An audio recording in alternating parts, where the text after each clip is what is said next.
everybody. I'm Tracy Tucker, and welcome to the Who is in My Genes podcast, where we share adventures in exploring family trees, including tips for researching your own family tree, stories about discoveries, DNA testing and matches, and lots about adoptee searches and advocacy, because we believe everyone has a right to know who is in their genes.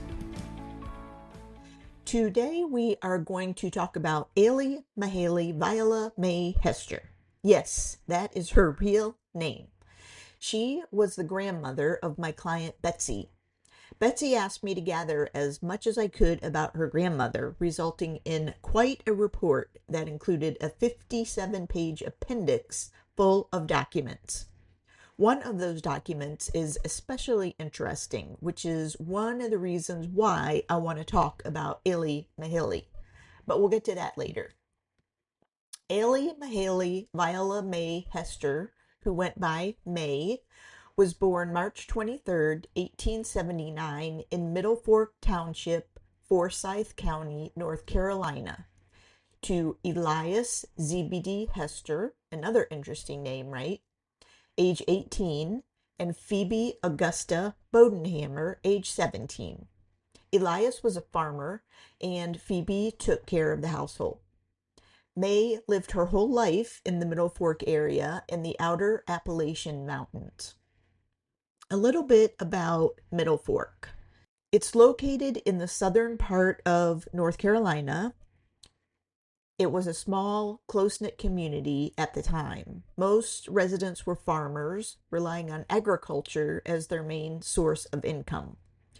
The community was diverse, with people from various ethnic backgrounds, including African Americans and European immigrants. Despite the racial segregation and discrimination prevalent at the time, residents often came together for social gatherings, church activities, and community events, fostering a sense of unity and support. Daily life in Middle Fork revolved around hard work and self-sufficiency. Most families lived in modest homes, often made of wood, and had to rely on wells or nearby streams for water. Electricity was not yet widely available, so kerosene lamps provided illumination at night. Transportation was primarily by horse and buggy, and the nearest town, Raleigh, was a few hours away. Education was important, and children attended local one-room schoolhouses where they learned basic reading, writing, and arithmetic. During this time, Middle Fork witnessed significant changes and events. The construction of the Atlantic and North Carolina railroads in the late 1800s brought economic opportunities and improved transportation in the area. In 1900, the community experienced the effects of the Progressive Era, with efforts to improve public health, sanitation, and education gaining momentum. Additionally, it was the time of the Spanish-American War, which took place from 1898 to 1902, and it impacted the community, as some residents may have had family members serving in the military or had been affected by the war's aftermath. For women in Middle Fork, socializing and participating in community events were important aspects of their daily lives. Women often played an active role in organizing and preparing for social gatherings, including cooking and decorating. Regarding farming, new machines for use in farming were invented during this period, but horses, oxen, and people still provided most of the power that operated the machinery. While farmers produced cash crops, they were still remarkably self-sufficient, often making or trading for nearly everything required by their own families. May's father, Elias Zebedee, was born January 5, 1861 in North Carolina to Elijah Hester and Mahala E. Hedgecock, who were married December 23, 1852 in Forsyth County. Elias was a very popular name at the time. On one page alone of the 1860 census in Bellows Creek, Forsyth County, 3 Hester families had young Eliases in them. John and Mary Hester had Elias J., age 3. James and Lucy Hester had Elias R., age 1. And William and Eliza Hester had Elias, age 2. The three fathers, John, age 40, James, age 30, and William, 26, were all farmers and were perhaps brothers or otherwise closely related. Next door to John and Mary were James and Millie Linville, also with an Elias, age 4. Thank goodness we were not trying to sort these Eliases. May's father, Elias Z, was the fifth of 8 children born to Elijah and Mahala. In 1870, when his brother John was 14, he was already working on the farm with his father. 3 other siblings died very young and were buried at Love's United Methodist Church Cemetery in nearby Walkertown. 2 doors down from the Hester family was the Linville family, also farmers. Robert and Elizabeth Linville had 4 children: Susanna, Robert, Lucy, and Louis. 2 doors in the opposite direction lived the Bodenhammer family. Alice Bodenhammer and children Nancy, Elizabeth, and Phoebe, who would marry Elias Hester. Alice, or Aley Linville, married Christian Lewis Bodenhammer in 1855 in Forsyth County. Christian Bodenhammer, Phoebe's father, was the son of Jonathan Bodenhammer, a farmer, and Nancy Harrell Wilson, and they had at least 7 other children. Christian's sister, Phoebe Bodenhammer, married John F. Linville in 1855. Christian enlisted in July 1862 and joined the company of the 33rd Infantry Regiment of the Confederacy. He was killed in action on July 1st, 1863 at the Battle of Gettysburg, along with 50,000 others who died in that battle. You don't need to keep all these people straight for this story, but you may notice some repetition. In addition to all the Eliases, you will hear the surnames Linville, Bodenhammer, Hedgecock, Huff, Larimore, and Hester quite a bit. In 1880, May and her parents lived in Middle Fork, and Elias was a farmer. They lived near several Hedgecock families. Susan Hedgecock lived nearby with her sons Christian and Elijah. Next door to Elias and Phoebe were R.W. and Ruth Hedgecock and their children, Nancy, Laura, and Addie, along with Joshua Hedgecock, R.W.'s brother. R.W. was a brickmaker and Joshua a laborer. Christian Hedgecock was also a laborer, possibly working with R.W. and Joshua making bricks at the local brickyard. May was the first of 9 children born to Elias and Phoebe, though 6 of those children died before the age of 2. Around this time, the infant mortality rate in America was nearly 20%, and newborn mortality was about 5%. Many of these deaths were due to infectious diseases such as diphtheria, scarlet fever, and tuberculosis. May grew up with her surviving sisters Lottie and Viola. Mom Phoebe died at the young age of 39 on April 21st, 1901, and was buried at Love's Cemetery. 3 years later, on June 15, 1904, Elias married Minnie Bell Reddick, age 25, born June 30th, 1879. Elias, Minnie, and the children lived with Minnie's parents, Alfred and Lucy, and had 2 children together. Laura, born in 1905, and Zebulon, born in 1907. One more interesting name there. Elias died on August 28, 1906, before Zebulon was born, and he was buried at Love's Cemetery. Elias was insolvent at the time of his death, despite having life insurance. And by 1910, Minnie, the children, and her parents had moved to Trinity in Randolph County, North Carolina. Minnie lived many long years and died at age 91 in September 1970 in Thomasville, having never remarried. May, at age 20, married Roba Gray Huff, age 21, on October 25, 1899, in Walkertown.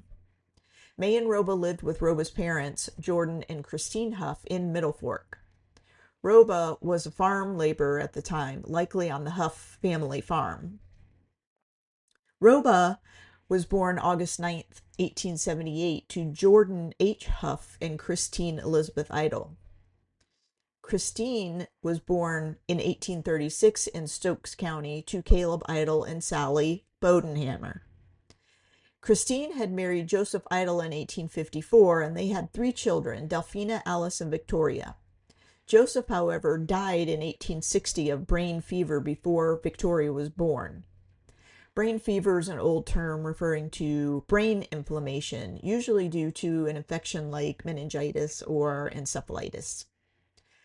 Christine then married Jordan Huff on Christmas Eve 1865, and daughter Victoria was raised with the surname Huff. They had 3 more known children together, in addition to Roba, Emma, Charles, and Carrie.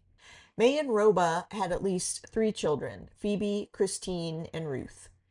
In 1910, the family was living in Bellows Creek, Forsyth County.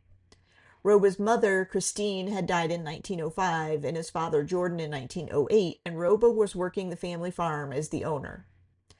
Roba's brother, Charlie, was married and had 5 children, and they were living on a farm in Soratown, Stokes County, possibly his wife's family farm. It's unknown what was grown or produced on the farm. Agricultural schedules were kept in the U.S. from 1850 to 1910, which would have detailed the crops and livestock. However, the 1890 schedule was lost along with most of the population census due to fire. The 1900 and 1910 schedules were destroyed by congressional order. Any other surviving schedules are not to be found. What is known is that bright leaf tobacco was the principal cash crop of the area at the time, and corn and wheat were the primary cereals grown. There were also local orchards of fruit trees and some dairy and poultry farming. By 1920, Roba was no longer working the farm but was a laborer at the P.H. Haynes Knitting Company in Winston-Salem, and their daughters were all teenagers. The late summer of 1923 brought drastic changes to the household, though. First, Ruth married James Lasley in August. Then Phoebe married Bill Larimore on September 4th. And finally, just 2 weeks later, on September 19th, Christine married Clarence Stape Wagoner. In just more than a month, all 3 girls were married and out of the house, and Roba and May were on their own. The girls didn't go far, though. In 1930, May and Roba were in a rented home on State Highway 77 in Middle Fork, and Roba continued working at Haynes. Phoebe and her husband Bill and their daughter Betsy lived next door and owned their home. Bill worked as a repairman at a wholesale groceries house. Christine and husband Stape also owned their home nearby on 77, living there with their daughter Christine and Stape's mother, who was widowed. Stape was a foreman at Reynolds Tobacco Factory. Ruth ventured a bit farther. In 1930, she, husband James, and their children lived in a rental on 25th Street in Winston-Salem. James worked as a salesman for a tea store. Their son Hugh would die from complications from measles in February 1934 at age 5. The couple had also lost a baby in January 1926. James had been born prematurely and lived only a few hours. Hugh and James were both buried at Luff's Cemetery. By 1940, May and Roba lived on Old Virginia Road in Middle Fork in a home they had owned since at least 1935.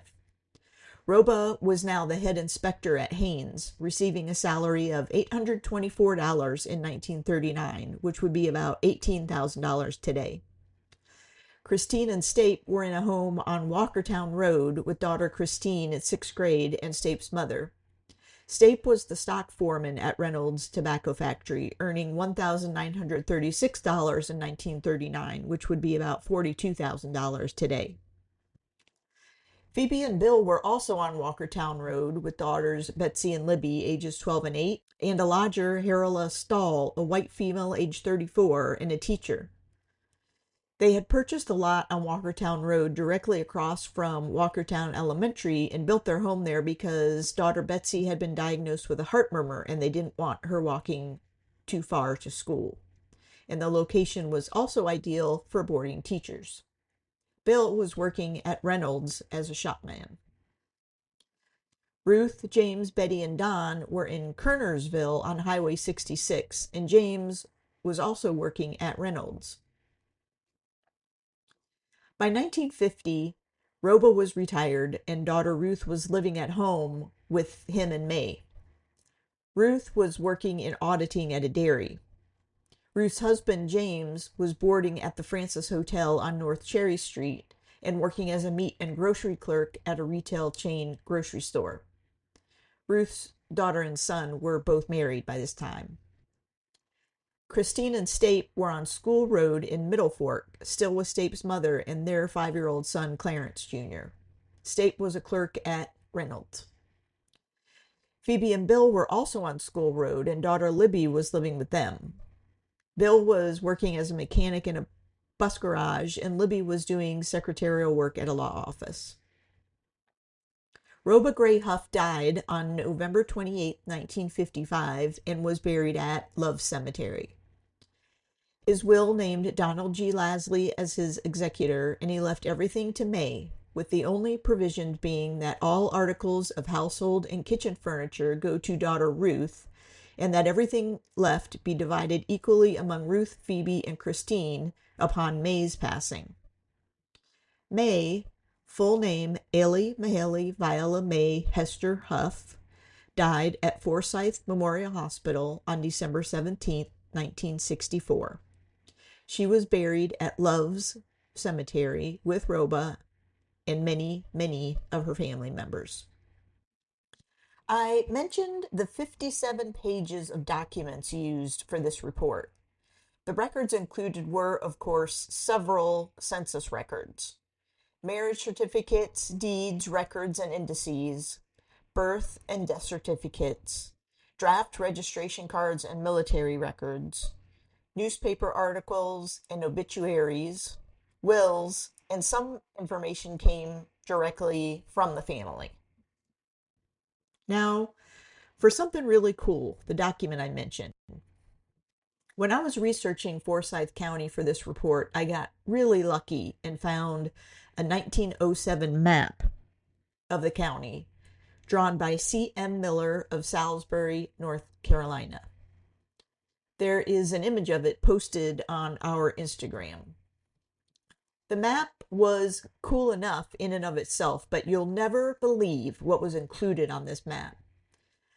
It documents township lines, school district lines, granite mines, mica mines, the waterworks, the brickyard, schoolhouses, churches, mills, public roads, the railroad lines, waterways, and astonishingly, mail routes. And most astonishingly, it includes all the landowners' residences and tenant houses and who lived in them at the time. Who has ever seen a map like that? It was gold. My wish for everyone who wants a map like this is that they find one. It is just amazing to see, and can you imagine the effort it took? I am still so impressed by it, and I've been looking at it for nearly 2 years now. The image of the map on our Instagram, which was also included in the report for my client Betsy, has the surnames in this report highlighted on it, so you can easily pick them out. In Middle Fork, you'll see Bodenhammer, Hester, Huff, Linville, and Hedgecock. In Bellows Creek, you'll see Larimore, Linville, and Hester. In Kernersville, you'll see Linville and Hester. So in looking at the map, you can see how all these people ran into each other and intermarried.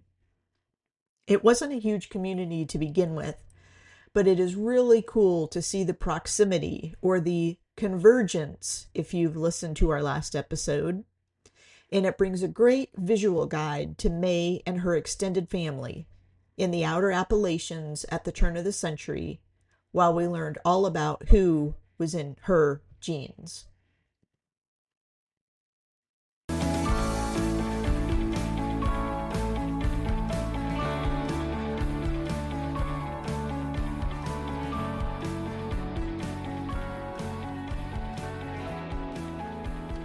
Thank you for listening to the Who Is in My Genes podcast with me, Tracy Tucker.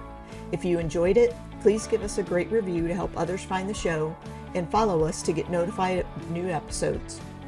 Visit us online at whoisinmygenes.com for all the ways we can help you find out who is in your genes, and follow us on Instagram for the images we mention in the show. Links are in the show notes. Join us next week for a new episode of Adventures in Exploring Family Trees.